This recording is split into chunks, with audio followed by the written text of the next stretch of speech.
Hi all. Jumping from Europe now over to Russia, we discuss in this mini lecture the consolidation in Muscovite Russia.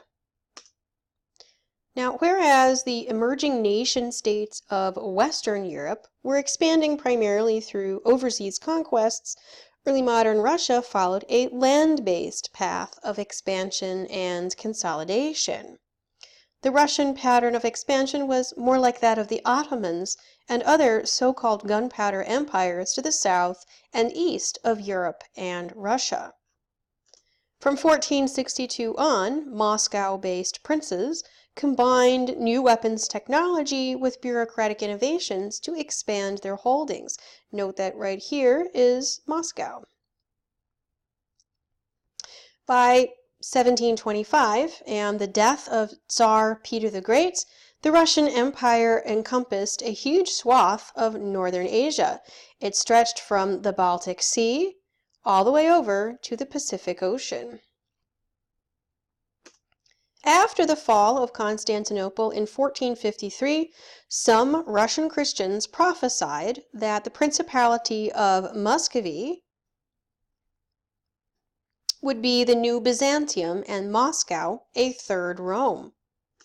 The Russian Orthodox Church was fiercely anti-Catholic, and frequently it was energized by apocalyptic visionaries. These visionaries inspired a succession of grand princes who ruled Moscow following the Black Death. Each of these visionaries and princes seemed more determined than the last to expand both Muscovy and the Orthodox Church's domain. As the early modern period progressed, the Ottomans and their allies came to pose the greatest threat to Russia in the south. So here's the Russian Muscovite Empire, and down here, as you can see, is the Ottoman Empire.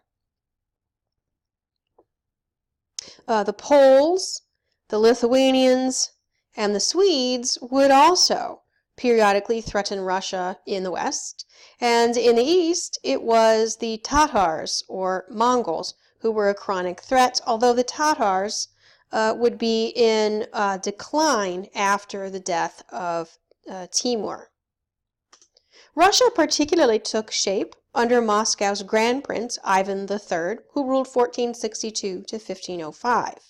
Ivan III was a member of a Russian dynasty known as the Romanovs. Ivan III's expansion and strengthening of Russia was successful enough to gain him the name Ivan the Great. Under Ivan the Great, Muscovites expanded northward. This tied landlocked Muscovy to the commercially vibrant Baltic Sea region. By the later 16th century, Russian monarchs began to allow English, Dutch, and other non-Catholic Northwest Europeans to settle and trade in the capital at Moscow. Like other Europeans, these merchants sought to circumvent the Ottomans and Middle Eastern intermediaries in their quest for East Asian and South Asian fabrics and spices.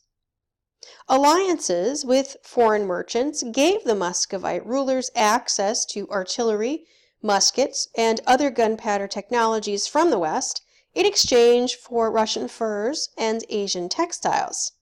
These new weapons, in turn, fueled Russian imperial expansion, mostly across the steppes to the east and the south.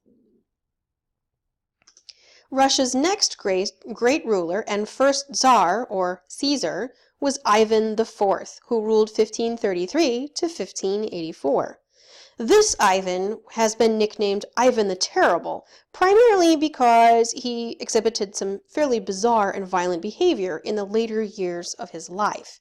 But he was, for the most part, an effective monarch. He conquered cities in distant territories of the Khanate Golden Horde in the 1550s. He acquired lucrative fur-producing territories in Siberia. He reformed the Muscovite bureaucracy, judiciary, and treasury in a manner that befitted a growing empire in the early modern world. The church, always at the heart of Russian politics, was also reorganized and partly subordinated to the state. Ivan earned his nickname in the 1560s and thereafter, when he established a personal fiefdom, or oprichnina. An oprichnina, like an Ottoman timar or the devshirme system, was partly intended to break the power of the nobles and replace them with dependent state servants. This abrupt political shuffling crippled vital commercial cities like Novgorod, the yellow and pink star on your map. Generally, the establishment of the oprichnina threw the Russian Empire into disarray.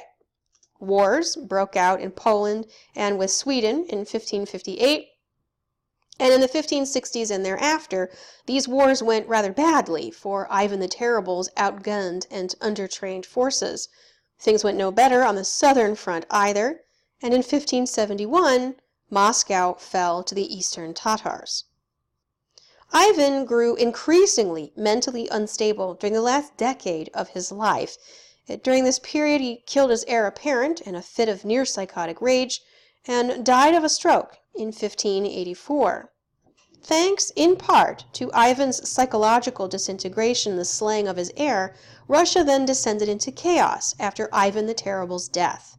The next 3 decades, 1584 to 1613, have been named Russia's Time of Troubles, but this, of course, takes the empire beyond the scope of our class.